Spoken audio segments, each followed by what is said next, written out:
Hello, Pirate fans. Welcome to another edition of Hall Talk. I'm Kevin Hubler. Here's what's going on this week at the Hall. Women's tennis junior Anishka Fajnarova picked up Big East Athlete of the Week honors this week after helping the team to a 2-0 week last week, including its first win over DePaul in over 5 years. Today we're going to look at where the baseball team stands as they prepare for their Big East opener next weekend. The softball team is looking for a boost this weekend after picking up their first conference win at Butler last Saturday. We'll look at what they need to do to string together some momentum in conference play. Coming up, I'll be joined by my panel. Stick around. This is Hall Talk.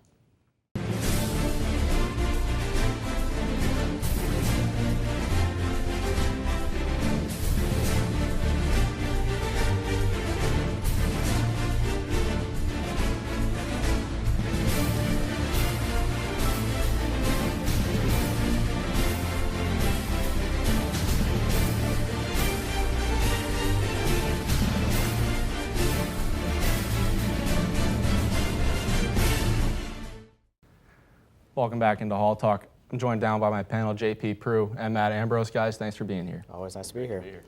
Let's jump on in. Start on the diamond with baseball. A 4-2 loss on Wednesday at O&T Carroll Field when they took on Wagner. The game was played under protest because of a controversy in the first inning. Nonetheless, Seton Hall falls 4-2. They were 0 for 17 with men on base. Where do you guys see this team going after that game yesterday against Wagner? Where do you guys see this team sitting right now, a week out from conference play? Well, first off, I want to talk about the game on Wednesday. The real reason they lost, I know they talk about the controversy in the first inning, but that third inning, like giving up a run on an error, getting up on a run on the balk, like those little things need to be fixed going into, like, say, a weekend game and into Big East play. So they do that, they can string together some wins.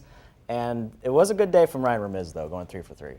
Yeah, I mean, you mentioned it too. The Pirates 0 for 17 with runners on base. They were getting guys on base, obviously. Just the offense wasn't there once they got runners on the base paths. That offense needs to be there. Both the RBIs came in on RBI groundouts for the Pirates yesterday. So you got to get guys on base. They did that. It's just a matter of knocking them in, and that's something that they lacked on Wednesday. That's something that we've seen throughout the year with this team. They do lack that ability to drive guys in at some points. But for this team, you mentioned JP, Ryan Ramiz. He was 3 for 3.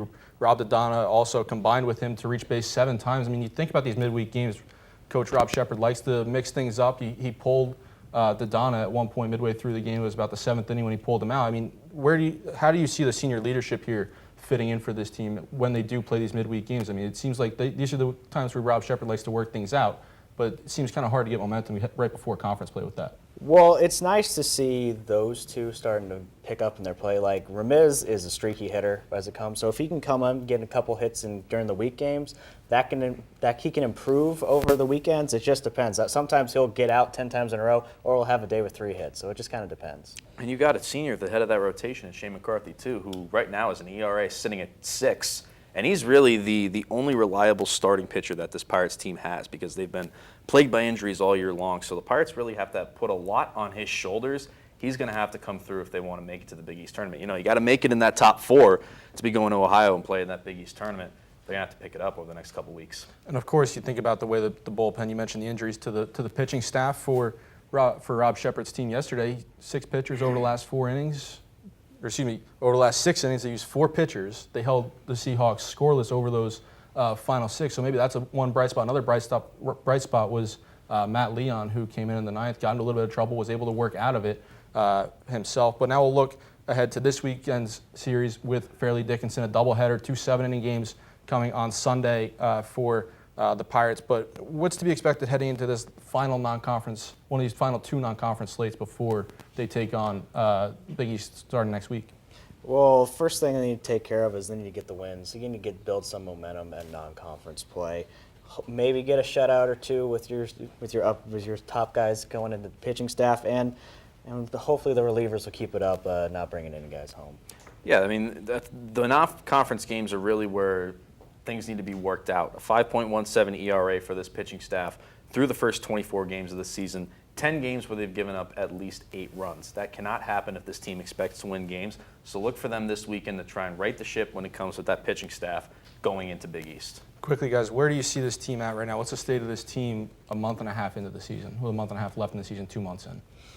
If we're talking about like where they're finishing the Big East, well, I think say around fourth, like preseason projections have them at. I wouldn't say they're over St. They're definitely not over St. John's, No. Creighton, or Xavier. So I still think they're above Butler, Xavier, and the rest of them. They've got some things to work out, like I said, if they want to get to that point. But middle of the pack of this conference, they have the talent still to be right there at the end of the season. We'll go first to third now. We'll go over to softball here over at Mike Shepard Senior Field, just a little bit away from O&T Carroll Field. But they're 1-5. The softball team is under Paige Smith here in conference play. They got off to a slow start in conference play. It seems to be expected for this team over the last couple of years under Paige Smith. They get off to semi-decent starts in the non-conference slate, and then they seem to kind of taper off as it gets closer to conference season. But their run production has been very low, only averaging 3 runs per game over the last 5 or 6 games or so. So for this team, where has this team at after picking up that first conference win last week over Butler? Well, I feel like I'm just going to be really, really simple right now. And I'll be like, you got to score runs to win games. And against Butler, they scored 1 run over the weekend and won a game. So you have to score. And you can, if you stop people from scoring, that's great. But if you score 1 run over a weekend, you're not going to win games. And that's why they're 1-5 right now. And it's weird because this is a team that you normally expect lots of offense coming from them. You got Janae Barricado at the top of the lineup. Peyton Beaver, also the freshman, the top 2 hitters batting average-wise on this team. Also Alexis Walkton, where you pretty much look at any offensive category, she's probably top 5. But Reagan Camp gave this team the pitching performance that they needed. Shutout over Butler, just gave up 3 hits in that 1-0 victory. But now they're going up against a Providence team that themselves is having troubles on the offensive end. They just hit 202 right above the Mendoza line as a team. So certainly for this Pirates team, it's a weekend where they have to capitalize on their home field. Certainly not a great team in Providence for Seton Hall to be taking on this week. A chance for them to get a little bit of momentum here coming into the midway point roughly of the Big East Conference season. Obviously now they'll have the teams like Georgetown that they can go out and play against, which should be a team that Seton Hall should be able to compete with.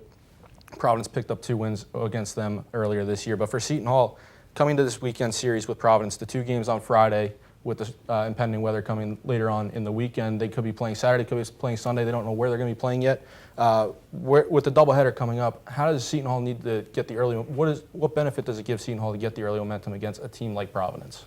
Well, first, it's get a couple wins in the Big East. I mean, that's number one, what you want to go after, and also again get some momentum to try to get a little higher in the conference. I mean, they had a tough weekend against DePaul when Big East play open. They got swept in that series at Mike Shepard Senior Field. So now is an opportunity, like JP said, to get a Big East Conference foe on your home field and get some wins. This is a team that they can handle. Given that Providence does not have a ton of offense at their disposal, this is a series where the Pirates should be able to, at the very least, get 2 wins. Top of the order for Seton Hall, obviously, as we've pointed out, has been the reason why Seton Hall has had some success this year in non-conference as well as the one conference game last week. Haley Arteaga, Alexis Walkton, the 2 players who really have been leading this team offensively.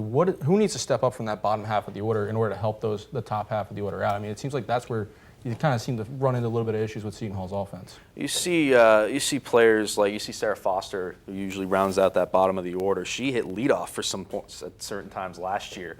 Now she's down in the 9 hole. That's not necessarily a bad thing because that's someone who can kind of jumpstart the order when it turns over back to the top. So Sarah Foster, I think, hitting down at the bottom of that order, playing second base for the Seton Hall team, getting on base to the back of the top of the order, get some runs going, get runners on base. That's what you need to do. Get them on, get them in, and she's someone that can do that at the bottom of the Seton Hall order. Yeah, I'm going to piggyback off that. It is Sarah Foster because you essentially have 2 leadoff hitters with having her get on base and then get some runs driven home after that.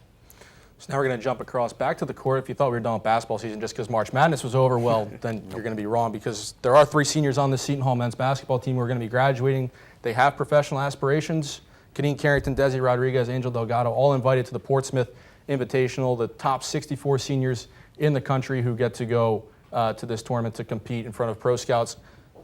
We know what these guys' goal is, to get to the NBA, to get professional, to get drafted. How big of an advantage, what advantage does this play for them to go up against the top 64 seniors? Obviously there's all the one and dones, but to be up against the top 4-year players in college at this Portsmouth Invitational. I mean, Portsmouth is one of the most important things you need to do if you're going to be a senior coming out of thing. It's been a while since a Pirate's been invited to Portsmouth in general, but since before we were even here, back with Fuqua and Edwin. So that is honestly the good way to get them to get recognized by NBA scouts. If they're there, you got to see them, and you're playing against top talent.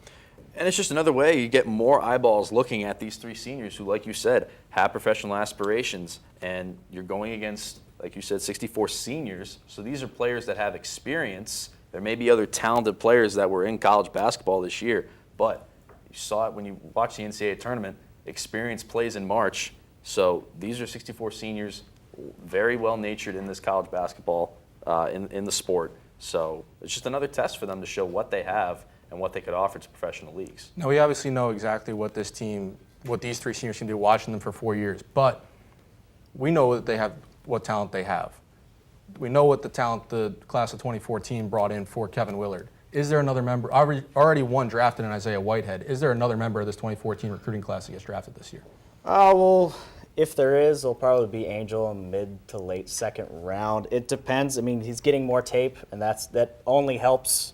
I mean, unless they're just awful, which I don't think he will be. But so just get some tape, and then he'll be 45. I think that makes sense. I think you're about right. I think the Angel is far and away the one guy out of these three seniors that should be expected, if any, to be drafted. I think mid to late second is pretty fair. I just think the way he's able to crash the boards, and we've seen it for 4 years, that's something that can be an asset to an NBA team or even another professional league. We don't know, whatever he decides to do.